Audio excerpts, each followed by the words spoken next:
All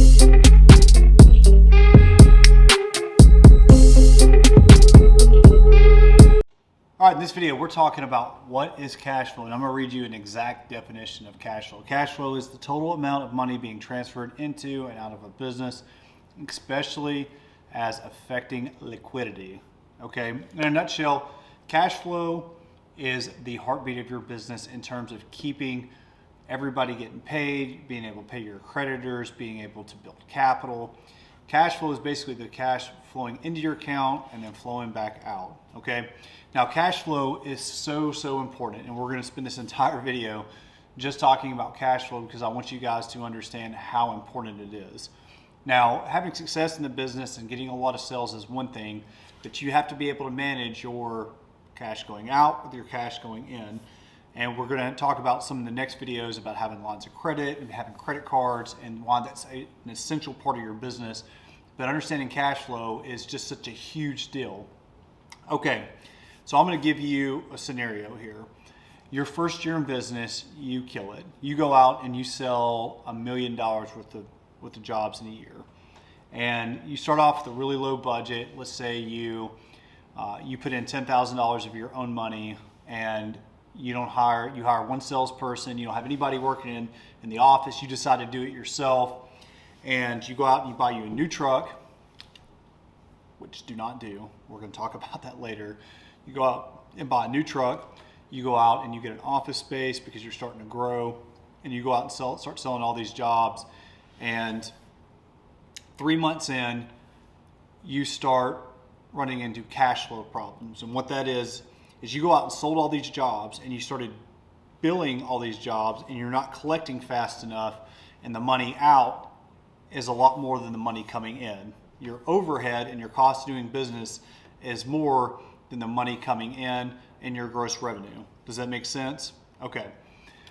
What that's going to cause is an opportunity for you to go bankrupt without even ever getting started with your business. Managing your cash flow is one of the most important things that you're ever going to do as a business owner. During the entire time you're running your business, you always have to make sure you have capital, you have money inside your business. Okay, so once you set your bank account up, you want to make sure that the money coming in is always going to be higher than the money coming out. Now, there's ways to be able to manage that. And the first thing, and I'm going to talk more and more about this, is guys, I promise you, you have to keep a low overhead. There are companies out there that, again, that pride themselves on how much they do in revenue. And I think that's great for those companies. They love to brag about how much they do in revenue. We never know what they make in profits, but they love to brag about what they do in revenue, and they buy all these new trucks and they get all these great offices. And that's wonderful. All it takes is one bad year, and we're going to talk about year 2, that will completely bankrupt your business if you have tons of overhead and your cash flow gets too low. You have to start building capital in your business and making sure that money coming in is greater. Okay, so in this scenario, you started off in year 1 and you start billing $1 million. And let's just say that you kept everything low the first year. You ended the year with the 100,000, or let's just say you build out $1 million. You did $1 million your first year in revenue, and let's just say you had a great year, your great first year. And I'll go ahead and tell you, a great first year is you profiting $50,000 on $1 million sale. That would be an amazing first year for you, because believe it or not, you're going to make a lot of mistakes. I don't care how many start a roofing company videos you watch. I don't care who you work with. You're going to have struggles your first year and struggle getting paid. Okay, but let's just say you make 50 grand after your first year, and you're like, all right, I want to start paying myself a little bit. You know what? I've been driving this crappy Toyota Camry. Now I want to buy a truck, and you go out and buy a new truck. Most roofing companies go under year 2. Most roofing companies go out of business year 2. Roofing businesses actually have one of the highest bankruptcy rates of any trade company, and one of the highest of any company in the United States. I've looked at a lot of estimates. Normally it's for every roofing company that started, well over half of them completely go under. So out of every roofing company started, more than half go out of business. And the number that I've seen most common is about 80% go out of business within their first 5 years. Okay, so I want you to let that sink in for a second.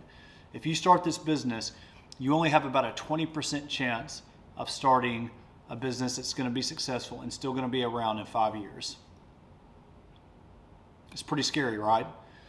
Don't be scared. I want you to pay attention to the things I'm telling you in this video because I'm going to help you avoid these things, okay?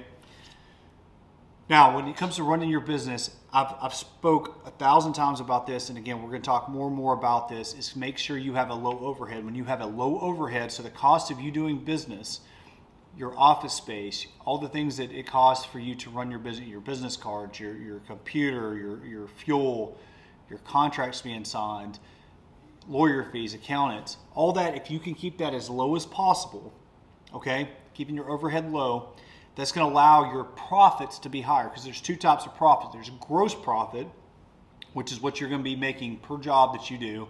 And then there's net profit, okay? And that's what basically what it is your total gross sales minus your overhead gives you your net profit. That's what you actually made, okay? And so when it comes to cash flow, if you have a low overhead, it doesn't cost you very much to run your business, and your gross sales are much higher than that, and your profits are 30, 40, 50%, then all of a sudden you're going to have a positive cash flow into your business, and you're going to start building capital, okay?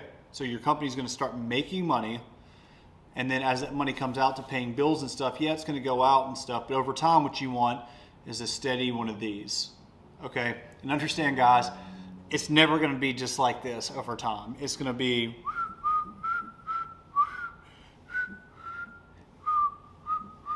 That's how it goes. All of us, I promise, all of us business owners wish we had this nice little steady bell curve that goes up.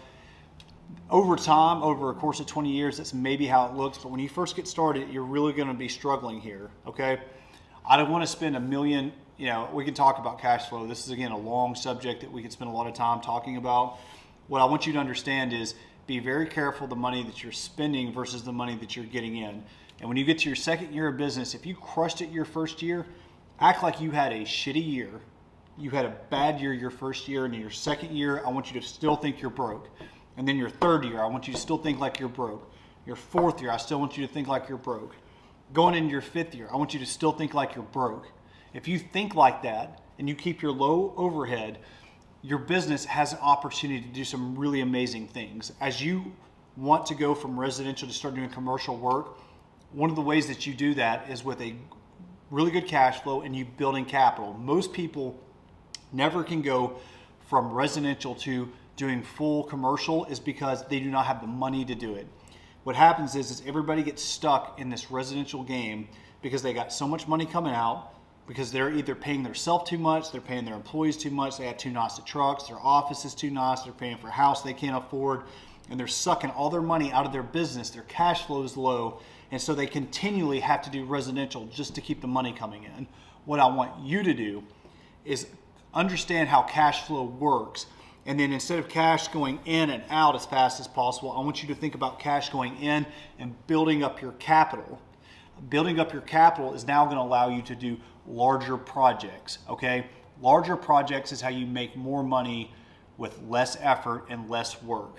Okay, that's the whole secret behind this. And again, we're going to be talking more about that and strategies to make that happen. But I need you guys to understand, I want you to think about not paying yourself as much as possible. Live cheap, drive a crappy car for as long as you can. And then one day down the road when you've got too much money and you have more money you know what to do with, and your accountant's like, dude, you need to buy yourself a new truck because for God's sakes, like you're going to pay out in taxes anyway. That's when you finally do it. Okay. That's just going to allow you to go ahead and graduate and start running with the big boys. Delayed gratification is one of the hardest things it is for roofing companies, and delayed gratification is something that will separate you from the average contractors out there and the guys that just don't make it.